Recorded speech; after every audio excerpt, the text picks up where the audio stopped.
Muhammadin sallallahu alaihi wasallam wa alihi wa dzurriyyatihi wa qarabatihi wa ahli baiti ajmain. Wa ila musannif hadil kitab wa muqaddibil hadil kitab wa masyayikhi wa ustadi wa usuli wa furuhim wa jami'i masyayikhina wa ustadina wa usuli wa furuhim wa jami'i talamidana wa liman fadi wa barakati hadil kitab wa hadil ulum fid dunya wal akhirah. Al-Fatihah. A'udzu billahi minasyaitonir rajim. Bismillahirrahmanirrahim. Alhamdulillahirabbil alamin arrahmanir rahim maliki yaumiddin. Iyyaka na'budu wa iyyaka nasta'in. Ihdinas siratal mustaqim siratal ladzina an'amta 'alaihim ghairil maghdubi 'alaihim waladdallin. Bismillahirrahmanirrahim. Qala al-mu'allif rahimahullah wa nafa'ani bi ulumi fid dharain amin ya rabbal alamin.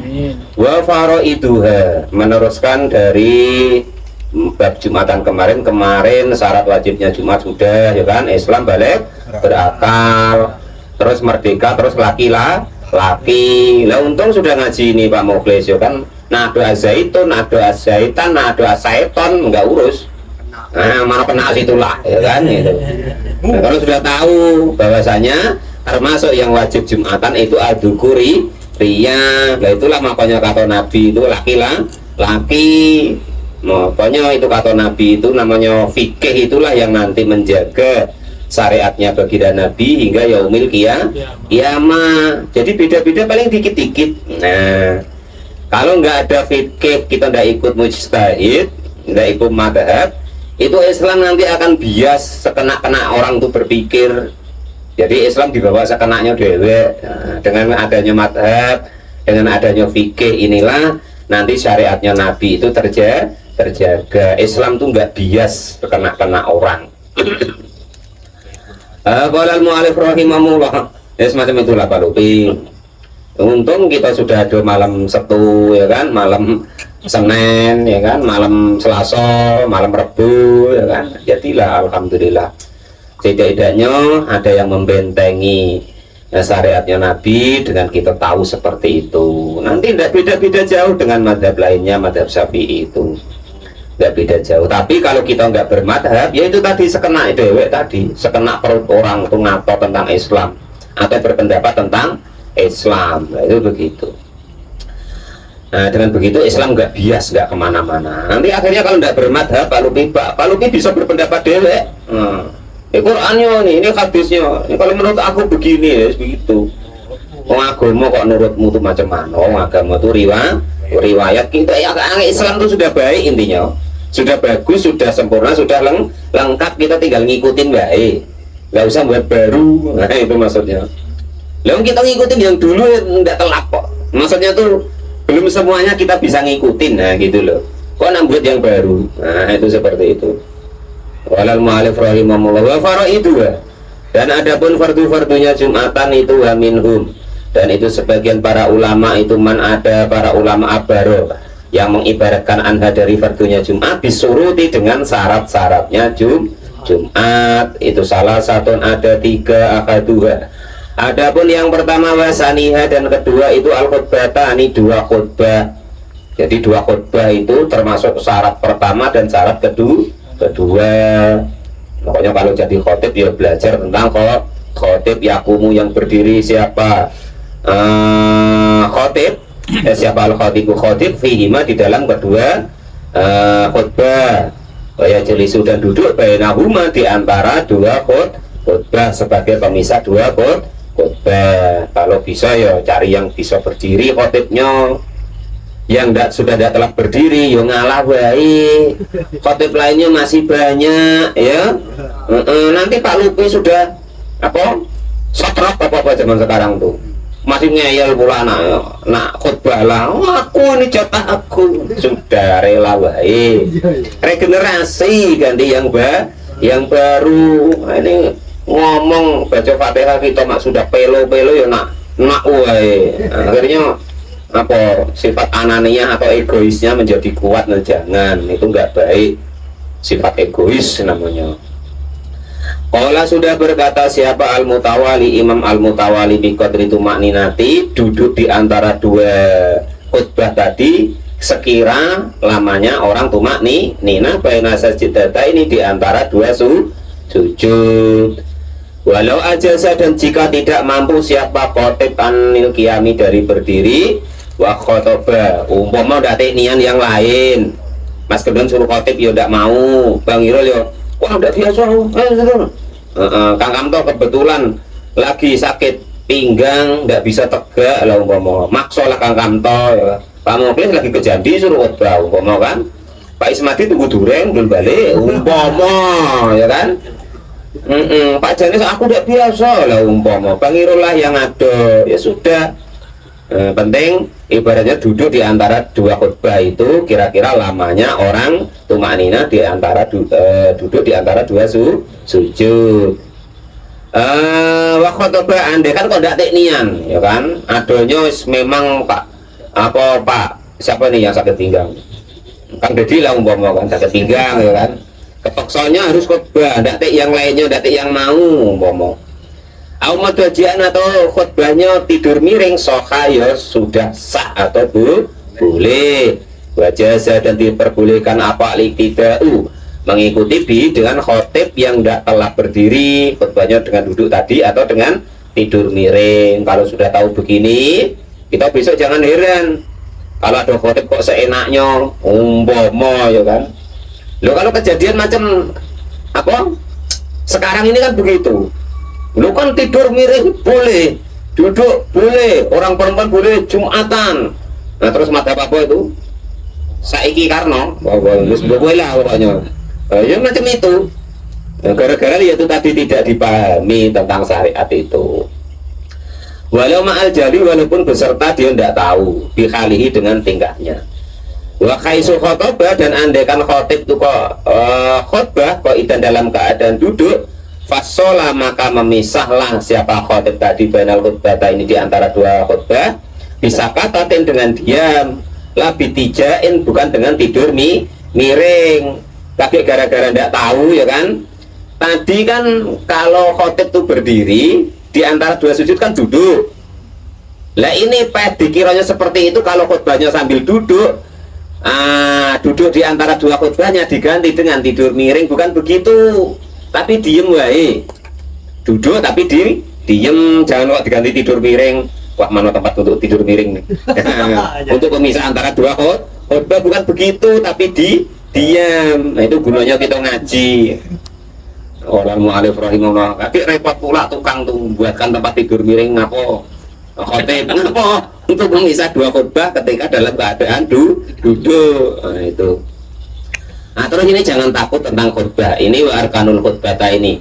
Dan ada pun rukun-rukunnya khutbah itu khamsatun, ada 5. Kalau di Indonesia bebas tukang becak nih yang boleh khutbah. Nah itu kalau di Indonesia ya kan. Nah beda kalau di negara-negara Islam memang ada SK dari pemerintah siapa khotibnya. Nah itu kalau kita bebas. Apalagi ada namanya pergaisara gitu kan, setahun sekali ganti nggak apa-apa, malah tambah elok nanti jadi orang semangat untuk belajar. Wala mu'alif rahimahullah. Jadi syaratnya khutbah 5. Yang pertama itu hamdun, memuji, hamdallah, hamidallah, memuji kepada Allah. Suma sholatu lalu bersolawat ala rasulillahi kepada baginda Rasulullah sallallahu alaihi wasallam.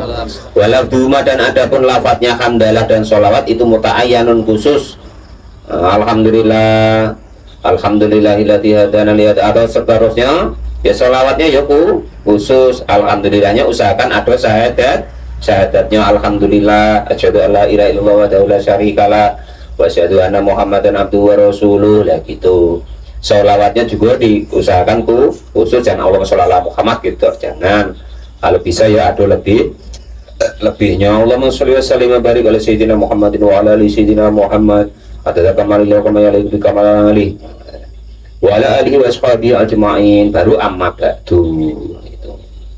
Lu samu itu sebenarnya khitobiyah atau pembawa acara atau penceramah atau apapun itu ya itu langsung hamdalah, langsung sholawat, jangan kok bismillahirrahmanirrahim. Apa tidak boleh Pak? Boleh, cuman umpama ya itu begitu. Nah kalau orang kok assalamualaikum kok membaca bismillah dulu, hukumnya tidak wajib jawab, hukumnya jadi sunnah. Atau ngomong dulu, baiklah bapak-bapak ya, kita mulai ya. Nah itu Maka itu baru bismillahirrahmanirrahim, assalamualaikum warahmatullahi wabarakatuh. Maka yang seperti itu tidak wajib menjawab. Hukumnya tidak wajib lagi untuk kita menjawab menjadi sunnah. Apa tidak boleh Pak? Boleh lah, terserahlah sauni-unimu. Sebilang kamu apa lah terserah. Itu maksudnya andai kan nak diilmui maksudnya. Nah, cara kita biar atau ngomong tuh begitu. Yes, pokoknya tiba-tiba assalamualaikum warahmatullahi wabarakatuh. Terus hamdalah. Terus baca sholawat baru amma ba'du, setelah itu baru terserah nak ngomong apa. Nah, itu begitu maksudnya. Kalau al-mu'alif rahimahullah itu yang nomor pertama hamdalah, nomor kedua membaca sholawat. Sumal wasiatu, lalu nomor tiga itu berwasiat bitakwa dengan takwa. Walayat ta'ayanu, dan tidak khusus apa lafduhu malafatnya berwasiat dengan takwa ala sohihi menurut kaul yang paling sohih, bebas. Nah macam sahabat Umar ya terserah, ya kan, bak pedang diunus ittaqullah, nak kena kepala kanti terserah, ya kan itu. Nah, atau nak bawa tombak bermuat, kau ittaqullah, apa ujung tombak dia, kalau tidak minggir kena. Kalau mau alih terserah. Tapi kalau di sini jangan coba-coba langsung bawa polisi. Kalau mau alih maksudnya ini nerangkan bahwa kalau wasiat takwa itu bebas kalimatnya, itu ya, itu maksudnya begitu. Wa qiraatul ayati, dan juga membaca ayat fi ahadima di salah satu dua khutbah. Umpama di khutbah pertama, alhamdulillah asyhadu alla ilaha illallah wa asyhadu anna muhammadar rasulullah, Allahumma shalli ala Muhammad wa ala ali sayyidina Muhammad kama sholata ala sayyidina Ibrahim wa ala alihi washabihi ajmain, amma ba'du, ya kan, ittaqullah. Nah, terus a'udzubillahi minasyaitonirrajim, bismillahirrahmanirrahim, qul huwallahu ahad, Allahus samad, lam yalid wa lam yulad wa lam yakul lahu kufuwan ahad, shadaqallahul adzim. Nah, baru ngomong. Nah, itu ya. Itu ayat apapun boleh, ya, syukur-syukur berhubungan dengan yang nak disampaikan, nah, gitu. Qala al-mu'allif rahimahullah wa qira'atu ayatin fi akhadim, doa dan berdoa lil mukminina, untuk orang mukmin, wal mukminati, mukmin laki-laki, wal mukminati, dan mukmin perempuan, fil khutbati, di dalam khutbah asaniyati, yang kedua. Wa yustaratu, dan disyaratkan ayasma'a, jika mendengar memberi pendengaran siapa al-khatibu khatib arkanal khutbati, kepada rukunnya khutbah, arba'in li arba'ina, kepada 40 orang, tan akidu, yang menjadi bim sebat 40 orang tadi, apal Jum'atu, Jumat. Ini seperti yang diterangkan kemarin ya. Jadi kalau menurut Imam Syafi'i itu ahli Jum'at itu harus ada 40 orang. Tapi di dalam mazhab Syafi'i sendiri, ya kan, itu di dalam kitab Al-Bajuri itu ada beberapa pendapat, ada yang 13 orang, ada yang 34 orang, ya kan, ada yang 7 orang boleh.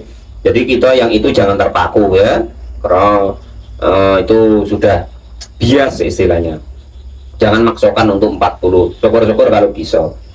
Wa yustaratu, dan disyaratkan apa al-mu'alatu, terus menerus bainal kalimatil khutbati, di antara kalimat-kalimat yang khutbah, wa bainal khutbata, ini, dan di antara dua khutbah. Kalau farroko, maka andaikan kok memisah siapa orang tersebut bainal kalimati, di antara kalimat-kalimatnya khutbah, walau bi udrin, walaupun dengan adanya udur, batolat, maka batal apa khutbah, ya. Termasuk tak syarat tambahan itu harus terus menerus ketika membaca khutbah.